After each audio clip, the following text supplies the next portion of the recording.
Hello dear students, कैसे हैं आप सब। मैं हूं आपका टीचर, आपका फ्रेंड, आपका मेंटोर निशांत शर्मा। फिजिक्स में 70 आउट ऑफ 70 स्कोर करना हर बच्चे का सपना होता है। हर एक मेहनती बच्चे का यह सपना होता है कि यार मैं फिजिक्स में 70 आउट ऑफ 70 स्कोर करूं क्लास 12th बोर्ड्स में। बेटा, फिजिक्स में 70 आउट ऑफ 70 स्कोर करना एक बहुत बड़ा माइलस्टोन है, क्योंकि फिजिक्स में अगर आप अच्छा स्कोर करना चाहते हो तो आपको न्यूमेरिकल्स के साथ साथ थ्योरी पर भी अच्छी ग्रिप होनी चाहिए। तो दोनों तरीके से आपको फुल्ली प्रिपेयर्ड होना चाहिए अगर आप चाहते हैं कि आप फिजिक्स में अच्छे मार्क्स स्कोर करें। और अगर आप भी उन एस्पिरेंट्स में से हैं जो चाहते हैं कि मैं फिजिक्स में 70 आउट ऑफ 70 स्कोर करूं, तो ये वीडियो आपके लिए है। और ध्यान से ये वीडियो लास्ट तक देखना, क्योंकि मैं सभी इंपॉर्टेंट पॉइंट्स कवर करूंगा जिनकी आपको जरूरत है 70 आउट ऑफ 70 स्कोर करने के लिए। ठीक है बच्चों, सबसे पहले बात कर लेते हैं कि सर 70 आउट ऑफ 70 स्कोर करने की जब बारी आती है तो सबसे पहली चीज क्या है जो हमें ध्यान में रखनी है। सबसे पहली चीज आपको यह ध्यान में रखनी है कि आपको पैटर्न का पता होना चाहिए। इसका किसी कंपटीशन या किसी कॉम्पिटिटिव एग्जाम की तरह पैटर्न तो है नहीं है कि एक ही तरीके के सवाल आएंगे। जैसे नीट के एग्जाम में आपके सिर्फ ऑब्जेक्टिव सवाल आते हैं, वही आपको केटर करने होते हैं, ऐसा नहीं है। यहां पर डिफरेंट डिफरेंट टाइप के सवाल हैं। एमसीक्यूज भी है, शॉर्ट आंसर टाइप भी है, लॉन्ग आंसर टाइप भी है, कॉम्प्रिहेंसिव वाले सवाल भी है। तो आपको सभी तरीके के क्वेश्चंस पर आपकी ग्रिप होनी चाहिए और आपको सभी तरीके के क्वेश्चंस अच्छे तरीके से समझ में आने चाहिए। तो आइए सबसे पहले हम लोग मार्क्स डिस्ट्रीब्यूशन देख लेते हैं, ताकि हमें पता चल जाए कि कौन सा पोर्शन कितना वेटेज कैरी करता है और उन्हें किस तरीके से टैकल करना है। तो सबसे पहले अगर हम डिस्ट्रीब्यूशन ऑफ मार्क्स की बात करें तो सबसे पहले देखिए, एमसीक्यूज आपको 16 एमसीक्यूज आने वाले हैं। तो 16 एमसीक्यूज पे आपको ध्यान देना है किस तरीके से आपको इनको प्रिपेयर करना है। ठीक है, तो 1 मार्क्स का रहेगा हर एक, तो 16 मार्क्स तो ये हो गए।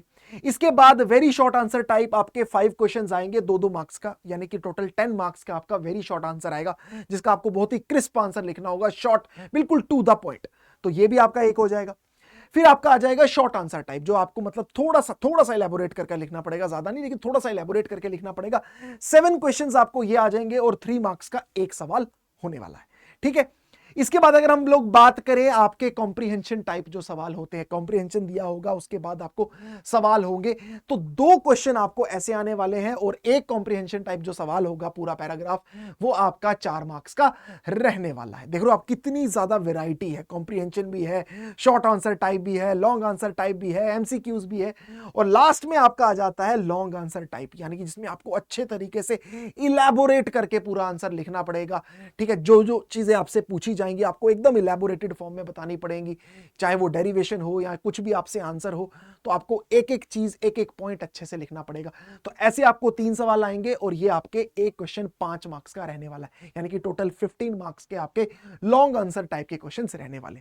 तो ये रही डिस्ट्रीब्यूशन, ये आपके दिमाग में अच्छे से बैठ जाना चाहिए कि किस तरीके से मुझे हर सवाल को टैकल करना है। मैंने आपको बता दिया, एमसीक्यूज में तो आपको सिर्फ टिक लगाना होगा कि क्या है भाई, ए आंसर है, बी आंसर है, आपको अपनी आंसर शीट में वो लिखना पड़ेगा। लेकिन बाकी सब में आपको लिखना पड़ेगा, पूरा बताना पड़ेगा और देखना पड़ेगा। ऑब्वियसली अगर जो शॉर्ट आंसर टाइप है उसमें आपको बहुत इलैबोरेट करके नहीं लिखना है, लेकिन जो बिल्कुल टू द पॉइंट, हाँ जी जी, अगर आपसे पूछा गया कि टॉर्क क्या आएगा तो सीधा टॉर्क निकाल के बताना है। ये नहीं बताना आपको डेफिनेशन की, टॉर्क की डेफिनेशन क्या होती है, ये क्या होता है, नहीं। ये चीज आपको क्लियर होगी। ठीक है, नेक्स्ट पॉइंट जिस पर आपको सबसे ज्यादा जरूरत है ध्यान देने की, अगर आप चाहते हैं कि 70 आउट ऑफ 70 स्कोर करें, तो वो ये चीज है कि अपने माइंड में ये बात बिठा लीजिए कि आपको एक बैलेंस क्रिएट करना है। आपको बैलेंस क्रिएट करना है थ्योरी और न्यूमेरिकल्स के बीच में। ज्यादातर बच्चे जो 12th क्लास में होते हैं वो किसी ना किसी कॉम्पिटिटिव एग्जाम की तैयारी कर रहे होते हैं, और जब वो कॉम्पिटिटिव एग्जाम की तैयारी कर रहे होते हैं तो उन्हें अक्सर फिजिक्स सब्जेक्ट में सिर्फ और सिर्फ न्यूमेरिकल्स ही सॉल्व करने की आदत पड़ जाती है। वो अपने माइंड में ये बिठा लेते हैं कि यार फिजिक्स मतलब न्यूमेरिकल्स, और न्यूमेरिकल्स ही आएंगे। और ये बात भी सच है कि ज्यादातर कॉम्पिटिटिव एग्जाम्स में ज्यादातर न्यूमेरिकल्स ही पूछे जाते हैं। लेकिन लेकिन लेकिन बोर्ड्स में ऐसा नहीं है। बोर्ड्स में आपका फोकस थ्योरी पे भी होना चाहिए और न्यूमेरिकल्स पर भी होना चाहिए। और थ्योरी में अगर मैं खासकर कहूं तो आपका ध्यान बच्चे डेरिवेशंस पर भी होना चाहिए। हम डेरिवेशंस इग्नोर करते हैं जब हम लोग बात करते हैं आपके कॉम्पिटिटिव एग्जाम्स की, लेकिन यहां डेरिवेशंस बहुत ज्यादा इंपॉर्टेंट हो जाती हैं। आपसे वेरी लॉन्ग आंसर टाइप में पूछे जा सकते हैं डेरिवेशंस, तो डेरिवेशन आपके लिए इंपॉर्टेंट हो जाती है। तो ये बात सबसे पहले याद रखिए कि आपको एक बैलेंस क्रिएट करके चलना है। आपको थ्योरी पर भी ध्यान देना है, आपको एनसीईआरटी की हर एक लाइन अच्छे से रीड करनी है, क्योंकि कहीं से भी थ्योरेटिकल सवाल बन के आपके सामने आ सकता है। तो इस चीज का प्लीज खासा ध्यान रखिएगा। नेक्स्ट पॉइंट अगर हम लोग बात करें वो है आपकी मल्टीपल रिवीजन्स आपको देनी है एनसीईआरटी की। देखिए बेटा, बोर्ड की अगर बात करें, जब आपका एग्जाम सेट होता है, जब पेपर बनाया जाता है, तो उनके पास भी जो सबसे बड़ा सोर्स है वो एनसीईआरटी ही होता है। तो एनसीईआरटी को ही वो रेफरेंस में लेते हैं, एनसीईआरटी के ही क्वेश्चंस को रेफरेंस में लेते हैं। तो आपके लिए भी बहुत जरूरी बन जाता है कि आप एनसीईआरटी का साथ ना छोड़ें और एनसीईआरटी को मल्टीपल रिवीजन्स दें। देख सकते हैं आप यहां पे मैंने क्लियर लैंग्वेज में बड़ा बड़ा लिखा है कि एटलीस्ट 3 रिवीजन्स एग्जाम से पहले फुल फ्लेज कंप्लीट होनी ही चाहिए, चाहे कुछ भी हो जाए। मैं एग्जाम वाले दिन की बात नहीं कर रहा हूं, उस दिन तो ऑब्वियसली आप रिवाइज करोगे, उससे पहले 3 फुल फ्लेज रिवीजन्स आपकी हो जानी चाहिए। और जब एनसीईआरटी कंप्लीट करने की बात आती है तो मेरा मतलब है कि आप एनसीईआरटी की सिर्फ थ्योरी नहीं, बल्कि एनसीईआरटी की एग्जांपल्स और एनसीईआरटी की एक्सरसाइज प्रॉब्लम्स सभी पूरे पूरे सॉल्व करो। तब आप कह सकते हैं कि मैंने एक चैप्टर पूरा कंप्लीट किया है, जब मैंने उसकी थ्योरी भी पढ़ ली है, उसके एक्सरसाइज के सवाल भी कर लिए, उसकी एग्जाम्पल के क्वेश्चंस भी कर लिए। तो रिवीजन पर आपको खासा ध्यान देना पड़ेगा। ठीक है, 20 फरवरी को आपका एग्जाम है, ठीक है, 2026 में। तो आपके लिए बहुत ज़रूरी है कि आप टाइम का सबसे बेस्ट यूटिलाइज करें और देखें कि किस तरीके से मुझे अपना टाइम डिवाइड करके 3 रिवीजन्स कंप्लीट करनी है। तो मेरे पास अभी कितना टाइम अवेलेबल है, ऑब्वियसली मुझे बाकी सब्जेक्ट भी कवर अप करने, तो फिजिक्स में मेरी 3 रिवीजन्स मैं किस तरीके से फिनिश अप कर सकता हूं। अगर आपको इसको लेके कोई डाउट है, आप चाहते हैं कि मैं आपकी मदद करूं टाइम टेबल बनाने में या हेल्प करने में, तो इस वीडियो के कॉमेंट सेक्शन में आप लिख सकते हैं कि टाइम टेबल, तो मैं आपको टाइम टेबल में हेल्प कर दूंगा कि किस तरीके से आपको टाइम टेबल बनाना है। ठीक है बच्चों, ठीक है, तो इस तरीके से आपको ध्यान देना है और एनसीईआरटी को बेस बनाकर चलना है। एनसीईआरटी तो बिल्कुल भी नहीं आपको छोड़नी है। ठीक है, तो ये भी एक पॉइंट आपके लिए बहुत ज्यादा इंपॉर्टेंट है। नेक्स्ट पॉइंट की अगर हम लोग बात करें तो वो है कि आपको आंसर राइटिंग एबिलिटी डेवलप करनी पड़ेगी। 10th तक तो ये एबिलिटी हमारी अच्छी होती है, क्योंकि हम बहुत सारे सब्जेक्ट्स जो होते हैं आपके, वो ज़्यादातर थियोरेटिकल सब्जेक्ट्स होते हैं, इंग्लिश, हिंदी, सोशल साइंसेज, तो बच्चों को ऑब्वियसली आंसर राइटिंग एबिलिटी अच्छी होती है। लेकिन जैसे आप 11th में पहुंचते हो, आप कॉम्पिटेटिव एग्जाम्स की तैयारी करना स्टार्ट करते हो, तो आपको सिर्फ और सिर्फ न्यूमेरिकल सॉल्व करने की आदत पड़ जाती है। सीधा फॉर्मूला उठाया, फटाफट से वैल्यूज डाली और हो गया। तो आपको वो जो लिखने की एबिलिटी होती है वो आपकी छूट जाती है। लेकिन बेटा, अगर आप बोर्ड्स में अच्छा स्कोर करना चाहते हो तो वो एबिलिटी आपको मेंटेन करके चलनी पड़ेगी। आप you can not afford to lose that ability. ठीक है, क्योंकि एग्जामिनर जो आपका पेपर चेक कर रहा होगा वो देखेगा कि आपने किस तरीके से आंसर लिखा है। सिर्फ मात्र अगर आप फॉर्मूला लिख देंगे और उससे आंसर निकाल देंगे तो काम नहीं चलेगा। आपको एक्सप्लेन करना पड़ेगा कि ओके ठीक है, magnetic field inside the current carrying loop is given by, ये होता है इस तरीके से वैल्यू। ये नहीं कि शॉर्टकट करके सीधा आंसर निकाल दिया रफ में, ऐसा नहीं है। आपको बिल्कुल नीट एंड क्लीन पूरा लिख के बताना पड़ेगा, तब आप मार्क्स स्कोर कर पाओगे।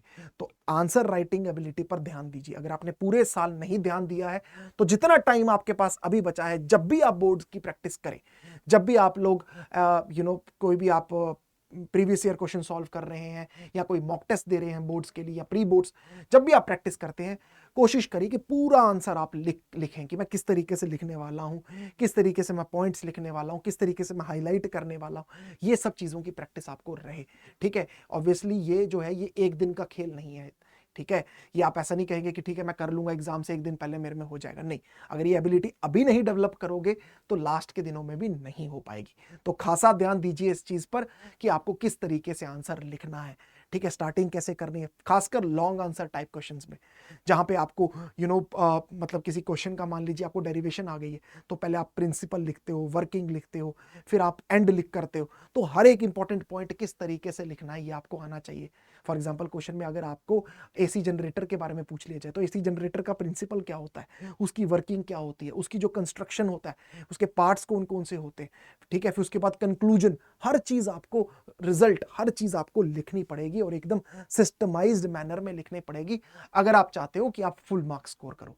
ठीक है, तो खेल 70 आउट ऑफ 70 का है, तो हर पैरामीटर पर बहुत ज्यादा ध्यान देने की जरूरत आपकी बन जाती है। ठीक है बेटा, तो एक ये भी बहुत ज्यादा इंपॉर्टेंट पॉइंट आप लोगों के लिए बन जाता है। इसके बाद ऑब्वियसली आपको यह पता होना चाहिए कि पिछले सालों में पैटर्न कैसा रहा, किस तरीके से सवाल पूछे जा रहे हैं, कितनी बार जो आपका बोर्ड है वो कितनी बार एनसीईआरटी के बियॉन्ड गया है या एनसीईआरटी के लेवल से कम गया है। इसके लिए पीवाईक्यूज को सॉल्व करना बहुत ज्यादा जरूरी है और साथ ही साथ सैंपल पेपर्स को सॉल्व करना अनिवार्य है।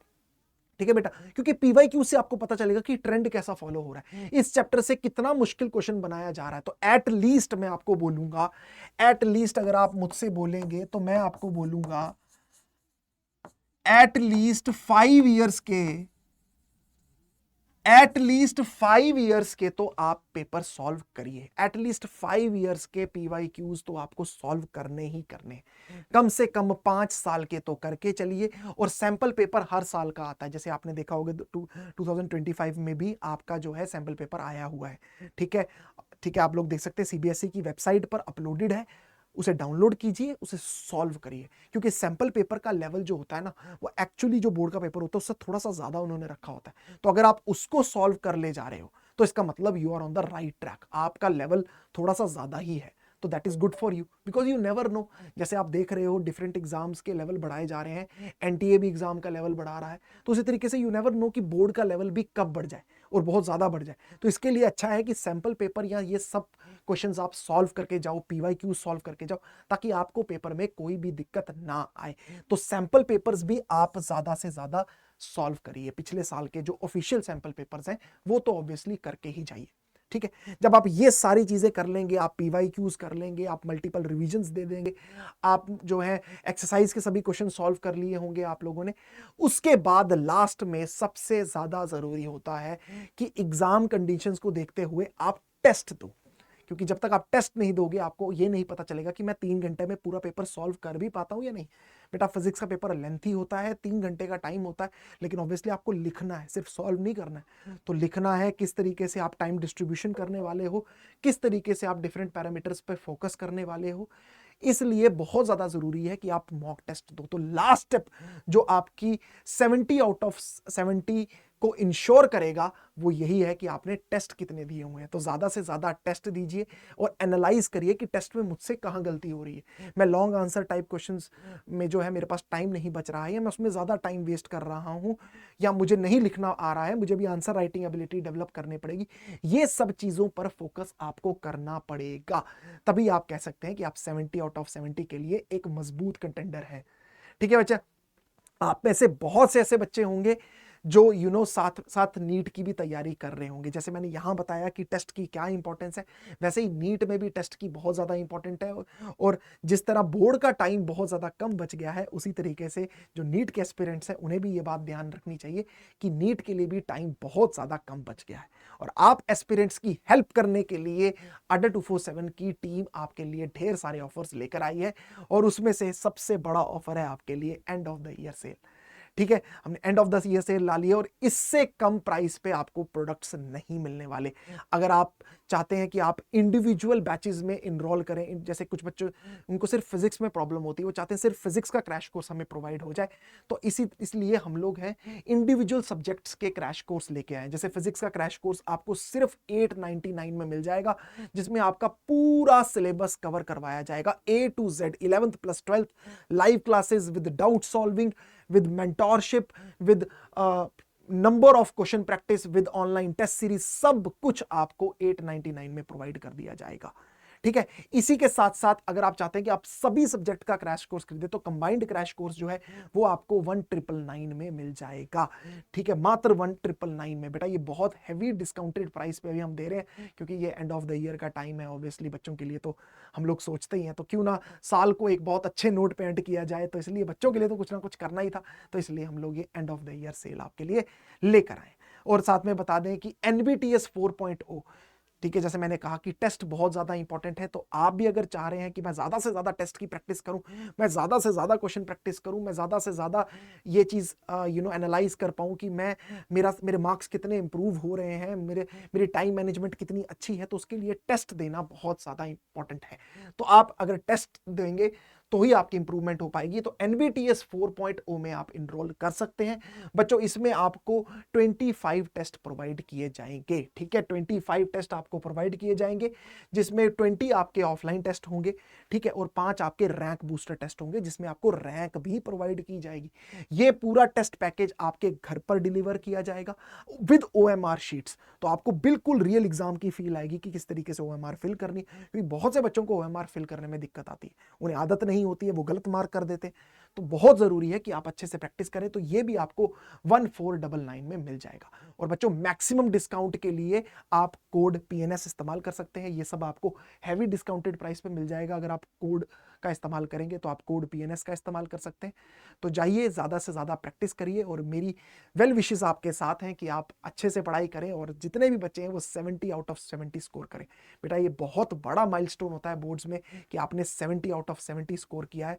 तो इसके लिए ऑब्वियसली जिस जो वीडियो में मैंने इंपॉर्टेंट पॉइंट्स बताए हैं उन पॉइंट्स का ज़रूर ध्यान रखना और मेक श्योर कि एग्ज़ाम से पहले ये सब पॉइंट्स पर चेकलिस्ट आपके हो गए हो। ठीक है, ये सब आपने जो है अच्छे से इंश्योर कर लिया हो कि हाँ यार मैंने इन सब पर ध्यान दिया, मुझे डिस्ट्रीब्यूशन भी अच्छे से पता है, मैंने रिविजन्स भी कर ली हैं, मैंने टेस्ट भी दिए हैं, मैंने PYQs भी सॉल्व कर लिए हैं, मैंने NCERT अच्छे से पढ़ ली, तो फिर आपके 70 आउट ऑफ 70 मार्क्स को कोई नहीं रोक सकता। ठीक है बच्चों, चलिए फिर टेक केयर, गुड बाय, मेहनत जिंदाबाद।